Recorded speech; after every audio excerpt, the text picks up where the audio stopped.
Today we're talking about the go of Marvel games, so let's roll that goddamn intro! He's gonna wish he never came to New York!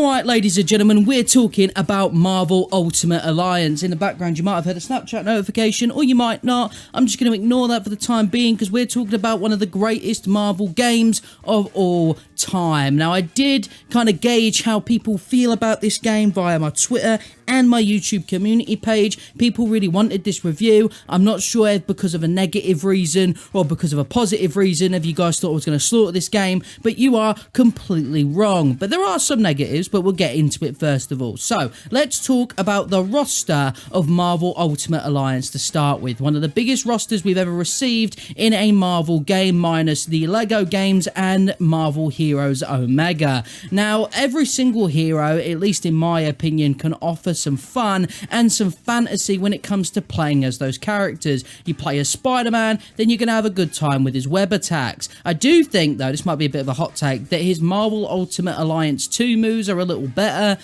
but that's just me, right? But we'll talk about Marvel Ultimate Alliance 2 potentially another day. Captain America throws his shield, Wolverine does his slashes, Thor uses his hammer, Venom uses his tendrils, so on and so on and so forth. I do think that they capture that really well. You know what I'm saying? Like, you're not going to play as Wolverine and be shooting out webs, because that would be literally the coolest thing ever, but it's not Wolverine, so, you know, you can kind of understand where they're coming from. But it's not just the heroes, man. There are stacks and stacks and stacks of villains in this game. One of the biggest things and the problems that Marvel's Avengers by Crystal Dynamics had when it released was that there were way little villains. We had like Taskmaster, Abomination, MODOK, and Monica Rappaccini at launch. Brilliant, great. But here you've got like Scorpion, Rhino, Shocker, Doom, Mandarin. You've got MODOK as well. You've got like Radioactive Man. You've got like Winter Soldier. You got so many different villains. It's actually like it actually gets a little confusing. You see what I'm saying? But there was a lot of like experiences that I got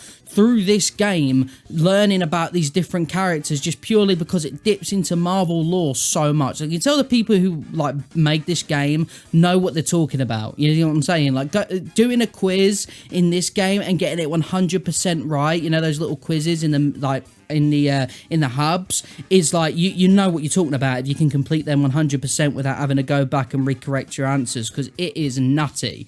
All right, there is a lot going on in this game, but yeah, the rosters are absolutely incredible. So the missions themselves, right, let's talk about some of the missions.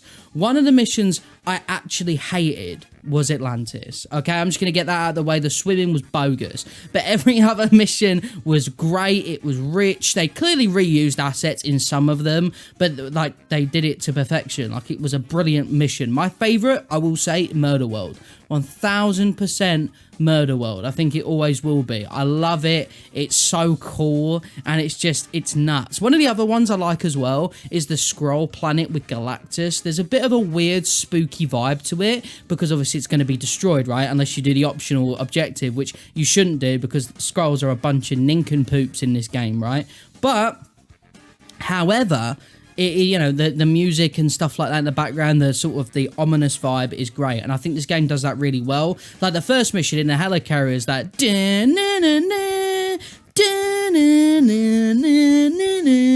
right, and it, you know, like, it's cool. It feels really heroic, and it feels just really spicy, and I'm just like, damn, that's cool, you know.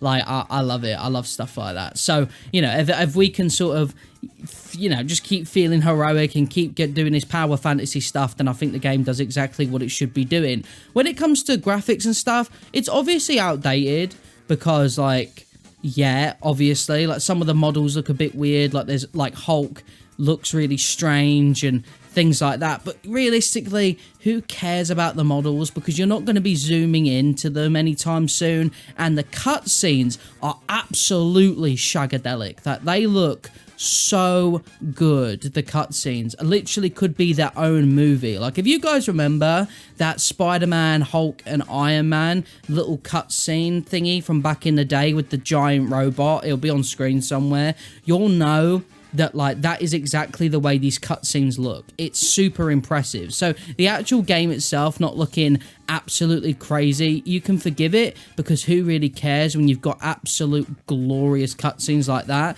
but I mean, they're few and far between. They're not exactly like, you know, really out there and there's like one every single mission or whatever. But when they are there, mate, it's like a movie. It's ridiculous. Do you see what I'm saying? It's a real shame that like the online is a little sort of like strange. I don't know if it's just my terrible internet. That's probably what it is. But I tried to play with a few friends the other day and it absolutely just wasn't happening.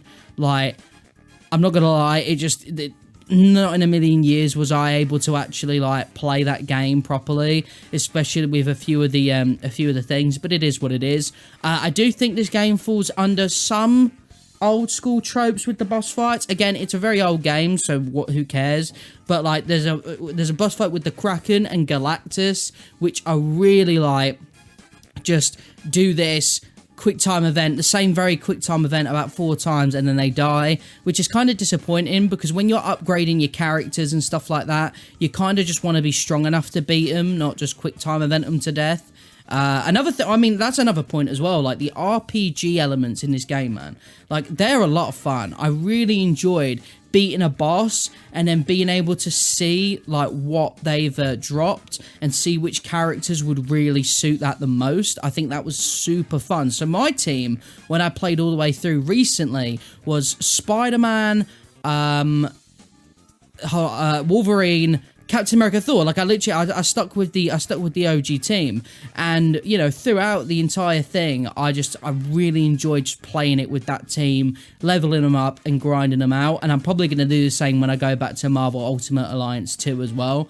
The story was fine. It was serviceable. There's nothing crazy behind it. You know what I'm saying? Like, it was nothing mental. I do appreciate, though, that the heroes knew every single villain. I know that sounds a bit silly, but like when you kind of like look at comics and stuff like that, they all know them. So why wouldn't it be the same in a game? But a lot of times in games, they kind of like, whoa, who is this? This is their origin story. For the first time ever, they've been greeted to Bullseye or something. No, there's none of that. There's a full established world. Like, this could just be the Ultimate Universe, or it could be 616 or wherever this world is based in, and it would have been absolutely passable. You know what I'm saying? So, you know, there you go, man. Like, there isn't really anything bad to say about this game. Like, yeah, okay, maybe there's a bit of nostalgia there for the reason that I can't really think of anything bad to say about the game, but like, come on, like, what horrible thing do you want me to say about one of the greatest Marvel games of all time, you know?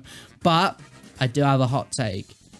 Marvel Ultimate Alliance 2 is the better game. Alright, I'll see you for the review of Marvel Ultimate Alliance 2, baby.